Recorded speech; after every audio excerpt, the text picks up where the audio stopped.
Welcome, Journey of You family. I am so excited today. I'm going to be talking with Teri Seiler. She is a life coach and also the author of Finding Your Balance in an Unbalanced World. So, Teri, welcome. Thank you. Thank you for having me. I Absolutely. appreciate it. Absolutely. Of course. Well, tell us a little bit about yourself. Well, I am, my greatest claim to fame is as a wife of 43 years, and I have three wonderful adult kids and two amazing daughter-in-laws. And my favorite title is Oma to two very precious grandbabies.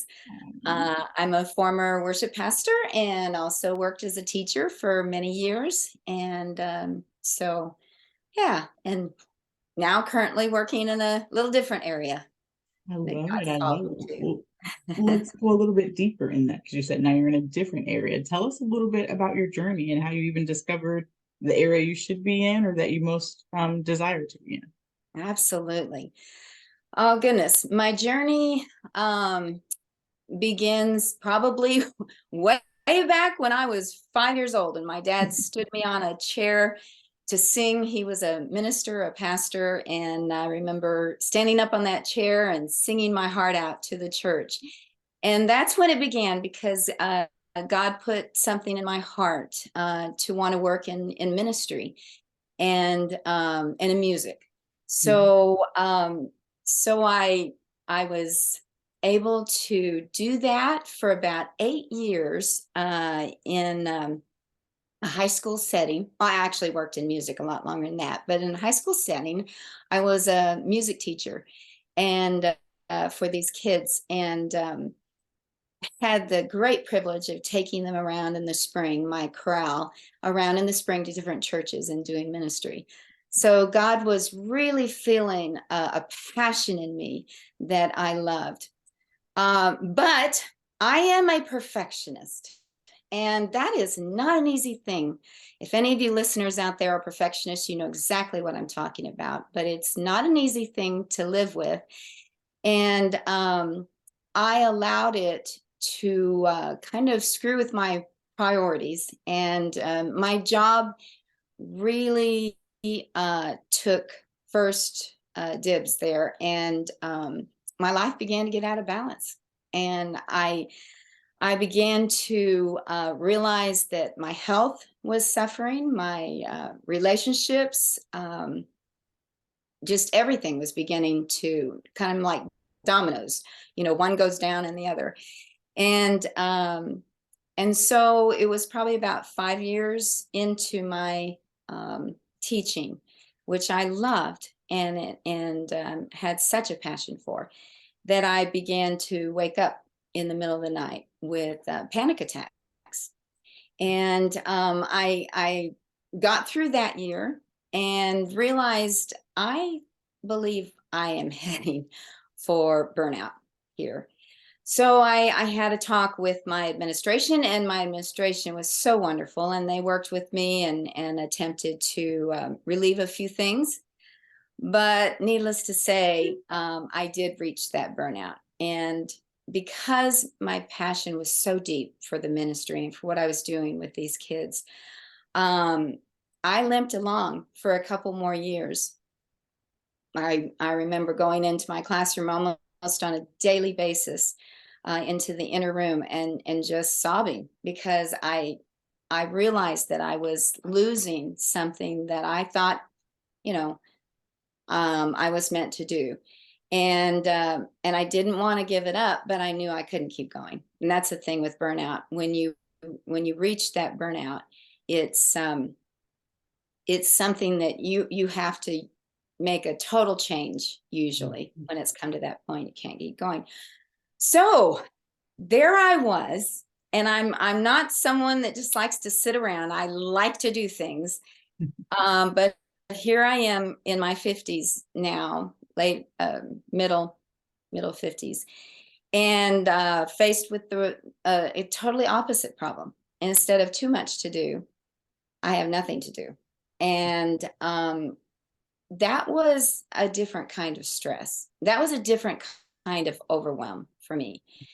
And that's kind of where my journey really began, because I felt like um, God was done with me. And why would he? I felt like he had been grooming me, for something in the ministry, and it had to have been this teaching, because that's I just love doing that so much.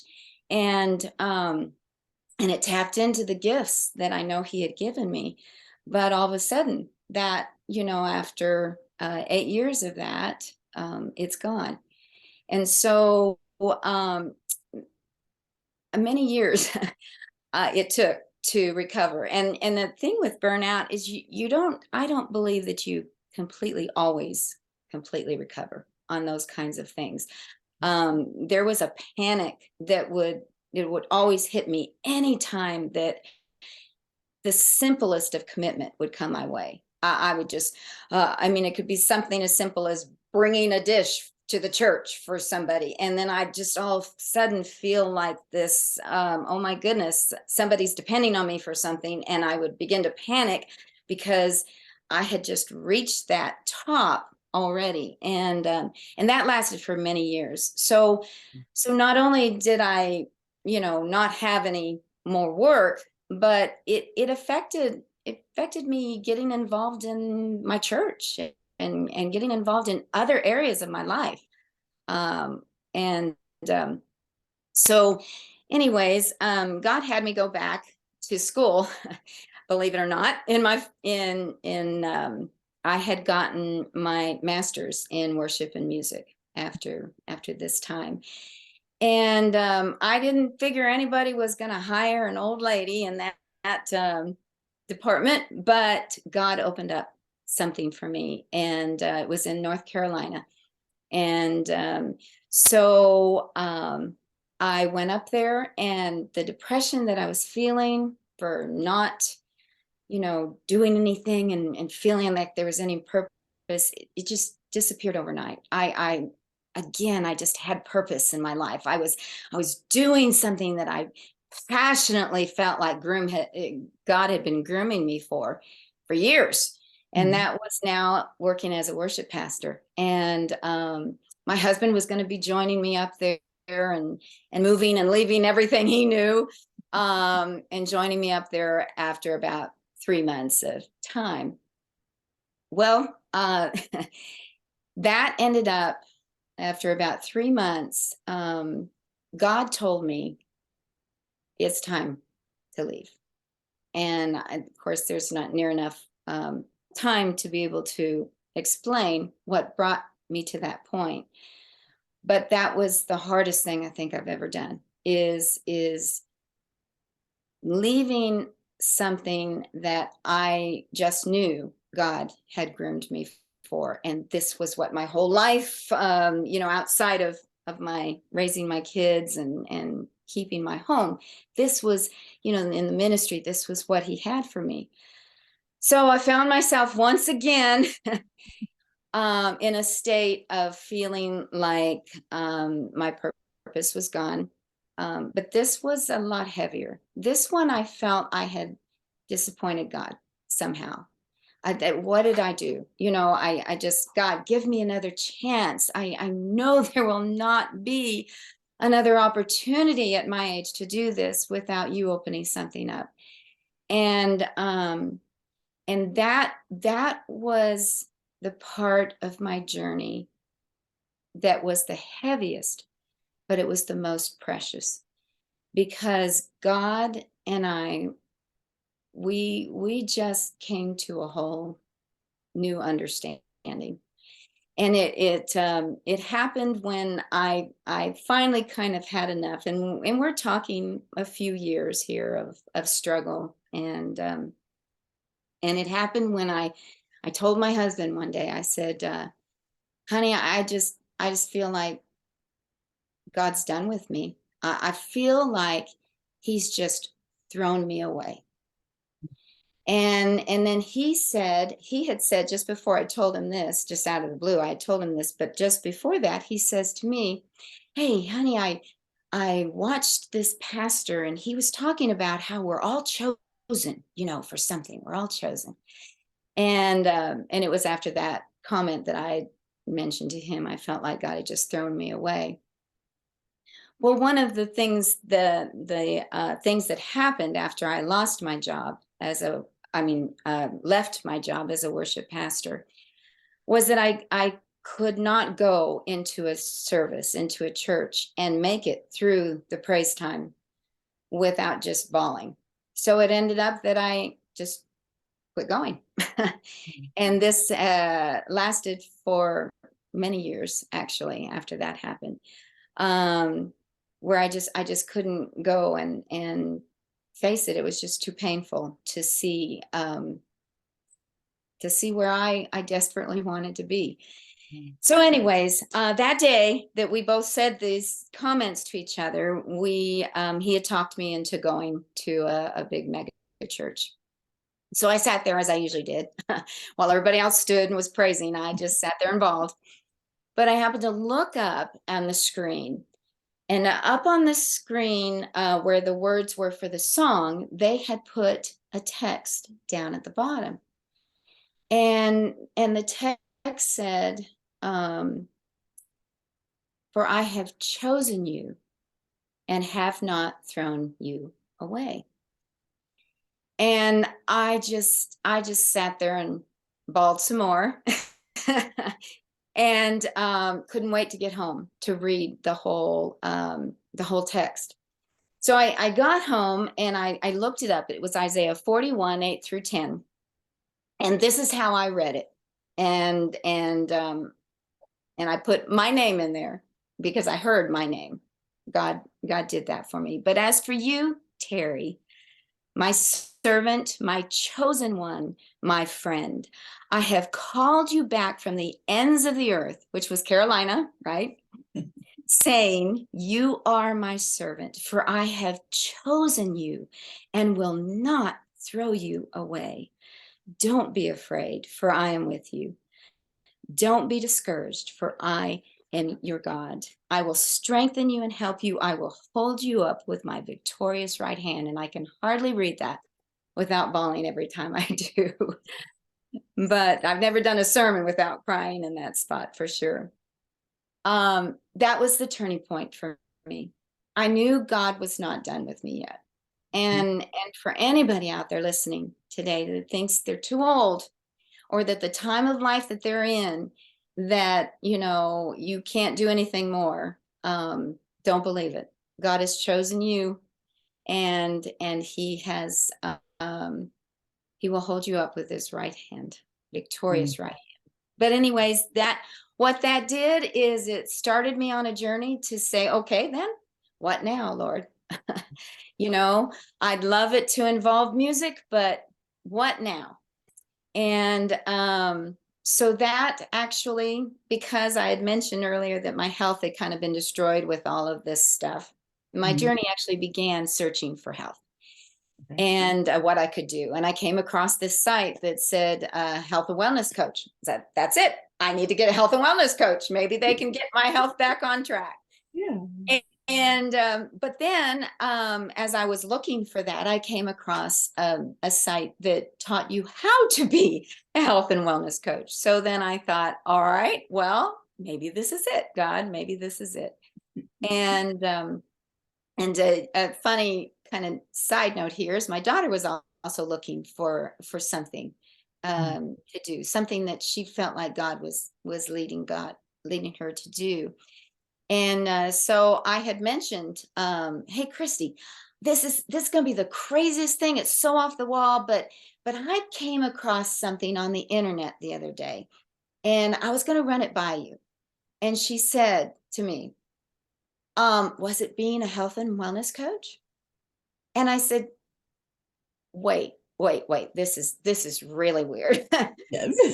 How did you know that it was a health and wellness coach?" She said, "Because I'd been looking on the internet for myself as well. And I came across this." And so we both had the privilege of going through school and becoming health and wellness coaches and life coaches.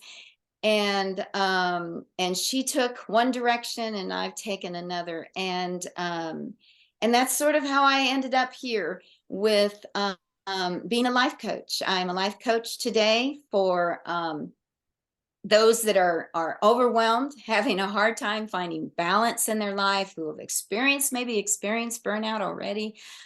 Mhm. I want to be a life coach for them to help them get through those times that I got through, and help them, not just a life coach, but a Christian life coach, Yes. because that was the key. That was the only key for me, was that God and I, we did this together, and He brought me through those terribly dark times. He's the only one that could get me there.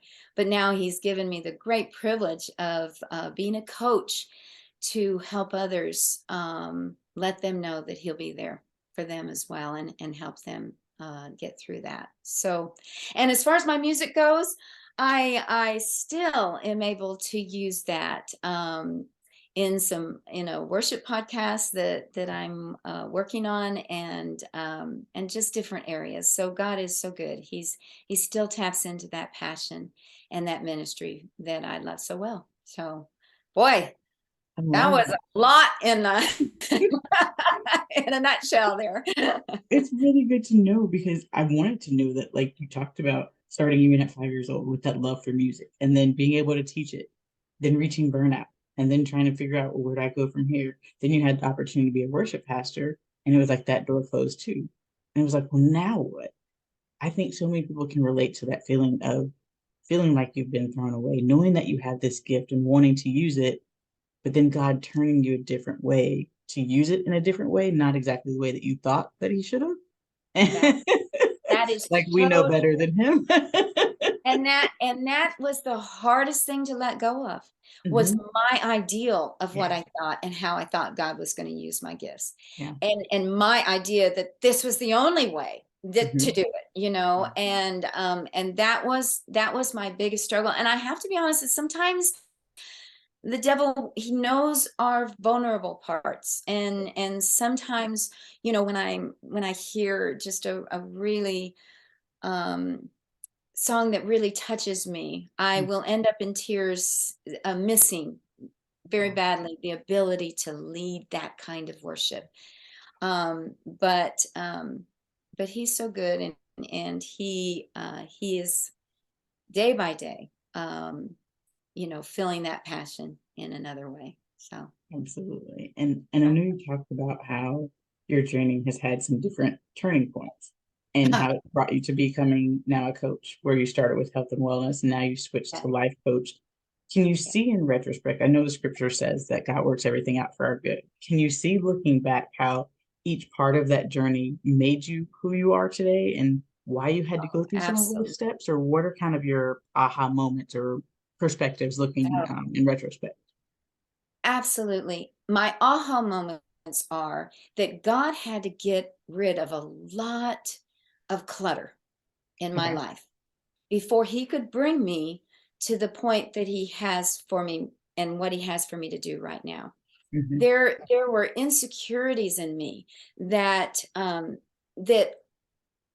never knew. One was that my voice didn't really matter, you know, and the confidence to be able to get out there and really speak. It was easy up on the, pulpit, but to believe that my voice at my age, especially, but that my voice mattered to people out there who you know who who I could who my voice might be able to speak to.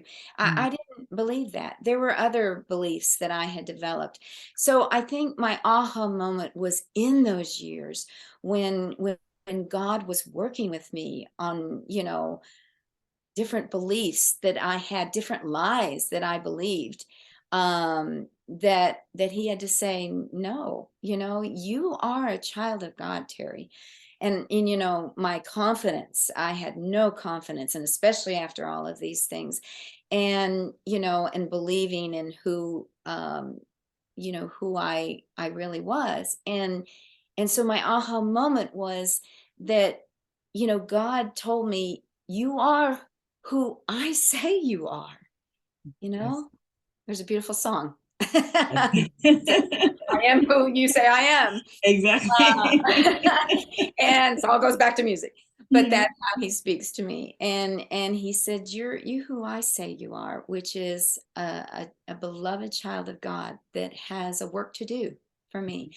And I needed to go through what I went through to get to that point.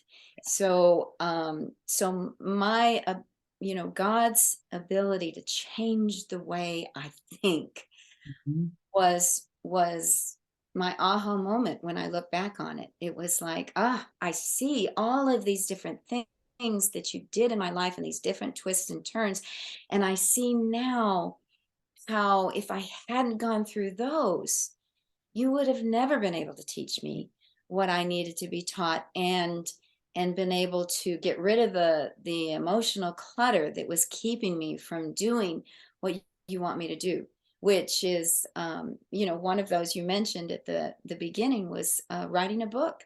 And I had no clue what he wanted me to write about. Initially I thought I was going to write about God's waiting room, because I spent so much time in God's waiting room. I figured that's what, but that is not, that is going to be maybe my second book. But no, he wanted me to write it to people who are struggling with balance in their life, who are struggling with overwhelm, who want and need to be reminded they have a purpose in this life. God has a purpose for them, and they are chosen. And so that if I had held on to that belief that my voice didn't matter, that book never would have been written. So absolutely, I see his guiding hand in every stage of my life. Not quite sure why that part of my life where I became a dog trainer, why that was in there, but I don't know. Actually, you can learn a lot about life through dogs too. So True. Thinking even of your journey, even the parts that you're like, I'm not sure how that fit. Um, for people who are there right now, that maybe they are perfectionists, maybe they're hitting burnout and they're not sure which way to go. Knowing your journey and your experience, what would you tell them to either prevent getting all the way to burnout, or if they're there, what's that next best step for them? yeah. Well, I think that next best step is to take that total reliance on God, Mhm. trust his timing, trust the detours that he takes you on, and just be open to hearing his voice, because he's the only one that really knows that next best step. Mhm. And for me, I knew even after burnout, it was not time for me to quit. And so I went through 2 years of, I knew I needed to quit for the burnout, but I knew God was also telling me the time isn't right. The time isn't right. So I think patience with yourself. If you are able to reevaluate your priorities, you're getting close to burnout, and you are able to let go of that perfectionism and realize God's the only one you need to please, Yeah. and that every area of your life affects every other area of your life. Yeah. So if you're able to kind of step away and begin to bring balance back in your life by setting those priorities of what's most important, right then, in your life to address, and then beginning to get that on track.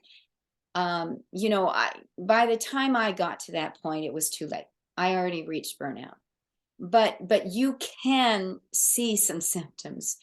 Mhm. You can begin to see when you're overwhelmed, and you're beginning to feel a little bit of panic, and you're beginning to realize your health is being affected, Mhm. that your relationships are being set aside, That's the time that if you can reevaluate those areas, and take God with you, he will definitely show you what the next step is. And that next step could very well be, I need to get my life back in balance. I need to do that, you know. Absolutely. And Yeah, I know you talked about health because that's really important. You it also is. talk about overwhelm. I Yes. think today's day and time, people are more overwhelmed than ever. I mean, everywhere you look, there's screens, there's television, there are so many things vying for your attention. You can become overwhelmed very easily. Yes. And I know next month is May, which is Mental Health Month. And with Yeah. you being a life coach and talking about finding that balance, can you tell us even some practical steps that people can take right now to help focus That their over. health more on themselves? Yeah. And Yeah. work through that overwhelm because it really can take a toll on your health. So, how can they help just one step that they can start doing even right now to turn it for the better? Yeah, I think realizing that a you are in a stress mode Mhm. that is keeping you in the fight and flight um, state all the Yes. time. Mhm. Okay, so your body is never able to go back to that calm state Mhm. unless you call it back to that calm state. Good. So the best thing you can begin to do for yourself is taking few moments to reset, okay, here and there throughout your day. Sit down, breathe, 4 or 5 really deep breaths. Yeah. Do just a meditation on God's word. Get a text that means something to you, and just breathe in that text into your soul, and breathe in that air into your lungs, because it will reset your physical back to a state of calm. And if you do that regularly, it will be one thing amongst all of your circumstances, because you may not be able to change your circumstances. Mhm. It'll be the one thing that you can do, that doesn't require any money. Doesn't require any knowledge as far as your eating Mhm. goes or anything like Mhm. that. And it's very practical, to be able to begin to address your stress, because that's the number one thing. You Mhm. have to begin to address your stress for your physical to be able to handle that. And Mhm. the reason I say, get one text that just really Mhm. God speaks to you, that you can just say over and over. And even if it's as simple, it's the first text that I use in my book, and it's one that I just use all the time, and it's just, be still and know that I am God. Yes. It's a good That's one. all I need to hear.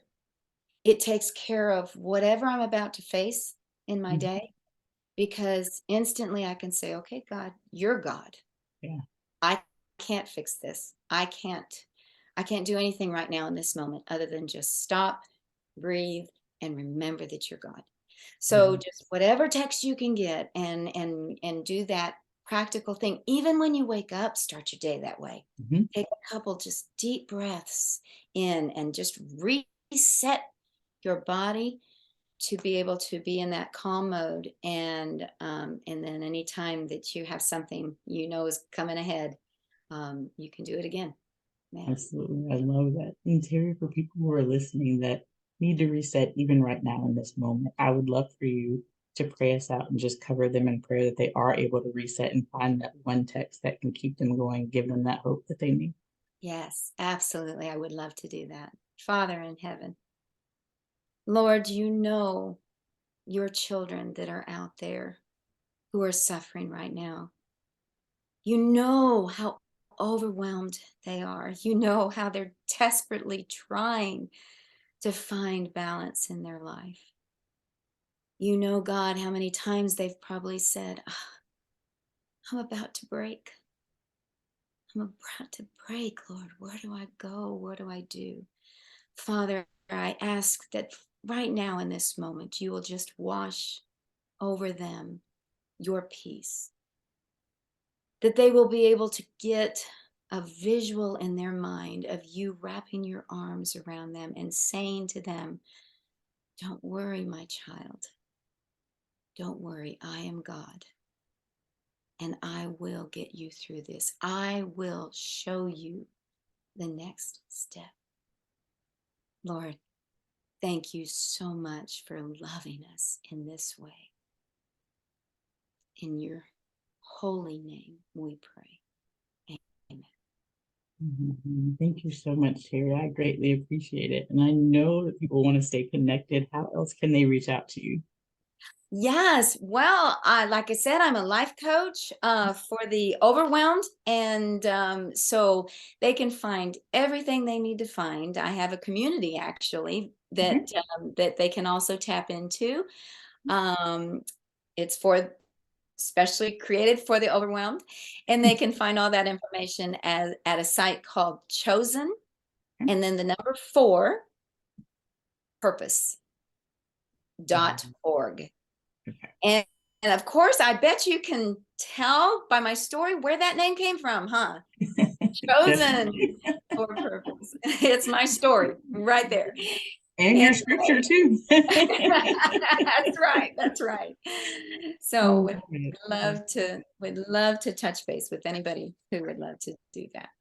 Definitely, definitely. And I will put that website in our show notes as well so that everybody listening can immediately click it and go to connect further with you. I appreciate the time that you've taken today to share your story, to share your wisdom and nuggets that you've learned along the way, as well as the obstacles that you've overcome, because I'm sure so many of us can relate to it. I don't know anybody who isn't overwhelmed. So I'm sure we're going to have plenty of people reaching out. Well, thank you so much for this opportunity, and you're doing an amazing work yourself. So Thank thank you. I you. appreciate it. I appreciate it. Love for everyone to continue to connect. You can head over to chosenforpurpose.org to continue connecting with Terry as well. And we hope that you all have a great rest of your day. Let's continue the conversation in the community. Thank you all so much. Bye bye.